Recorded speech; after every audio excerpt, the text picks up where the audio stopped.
નમસ્કાર, ગુજરાત ફર્સ્ટમાં આપનું સ્વાગત છે। હું છું આપની સાથે વિકાસ મકવાણા। સમાચારની શરૂઆત કરીએ।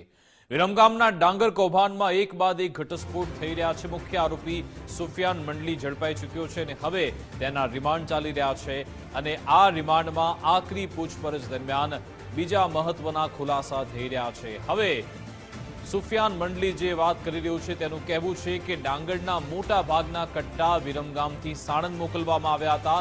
સાણંદની જાનકી રાઈસ મિલમાં મોટા ભાગના કટ્ટા મોકલવામાં આવ્યા હતા। સુફિયાનની વધુ પૂછપરછ દરમિયાન મોટા માથાઓના નામ પણ ખુલી શકે છે। પુરવઠા વિભાગના અધિકારીના નામ ખુલવાની પણ શક્યતા વ્યક્ત થઈ રહી છે। સુફિયાન મંડલી કે જે પોલીસ ઝડપમાં આવી ચૂક્યો છે, આજ અંગે જાણકારી આપશે સંવાદદાતા મહેશ ફોનલાઈન પર જોડાઈ ગયા છે।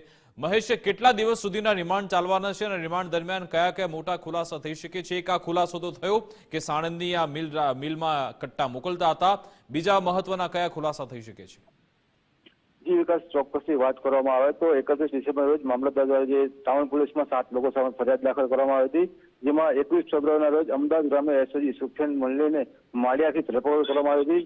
જે બાદ વિરમગામ કોર્ટમાં તેના 7 દિવસના રિમાન્ડ મંજૂર કરવામાં આવે છે। જે બાદ રિમાન્ડ દરમિયાન સુફિયાન મંડલીએ ખુલાસા કર્યો છે કે તપાસ અધિકારી પીઆઈ કેસ દવે દ્વારા માહિતી આપવામાં આવી રહી છે કે ડાંગરના જે કટ્ટા છે તે સાણંદ ખાતે આવેલ જાનકી રાઈસ મિલમાં મોકલવામાં આવ્યા હતા। હજી પણ તપાસ દરમિયાન વિરમગામના ઘણા એવા વેપારીઓ જે છે તેમના નામ પણ ખુલી શકે એવા છે અને નિગમના જે અધિકારીઓ છે તેમના પણ નામ આવી શકે એવી શક્યતા સેવાઈ રહી છે।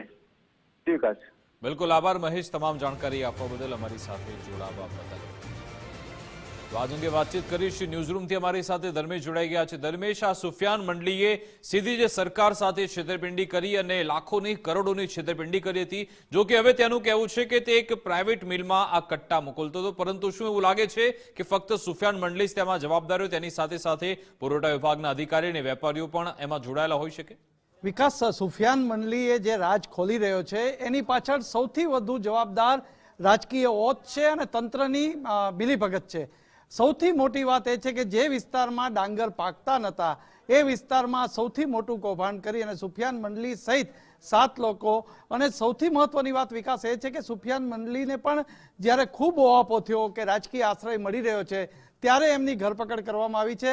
અત્યારે રિમાન્ડ ઉપર છે, ત્યારે સૌથી મહત્વની વાત એમની પાસે જે રાજ ખોલવાના છે એ છે કે રાજકીય ઓત કેની હતી, કેની રાજકીય ઓત હેઠળ તંત્રમાં પણ જે પુરવઠા નિગમ હોય કે અન્ય હોય એમની જેને કહી શકાય કે કયું કરતા અને જે સાણંદનું કનેક્શન ખુલ્યું છે, આવા કેટલીક રાઈસ મિલો અને વેપારીઓના નામ પણ હજુ ખુલી શકે એવી શક્યતા છે।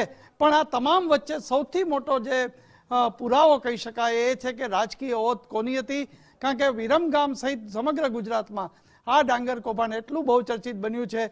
વિપક્ષે તો વિરોધ કર્યો, પણ શાસક પક્ષના પણ લોકો કહી રહ્યા છે કે જ્યાં ડાંગર પાકતી નથી ત્યાં સૌથી મોટું કૌભાંડ થયું છે અને આ કૌભાંડમાં કોઈ રાજકીય આશ્રય જ હતો, એને કારણે જ સુફિયાન મંડલીનું એટલું જબરજસ્ત નેટવર્ક હતું અને હવે એ પાના ખુલ્લા કરે એ રિમાન્ડ દરમિયાન પોલીસ જો ઓકાવશે તો ઘણી વિગતો બહાર આવે એવી શક્યતા છે। જી બિલકુલ આભાર ધર્મેશ, અમારી સાથે જોડાવા બદલ, વાતચીત કરવા બદલ।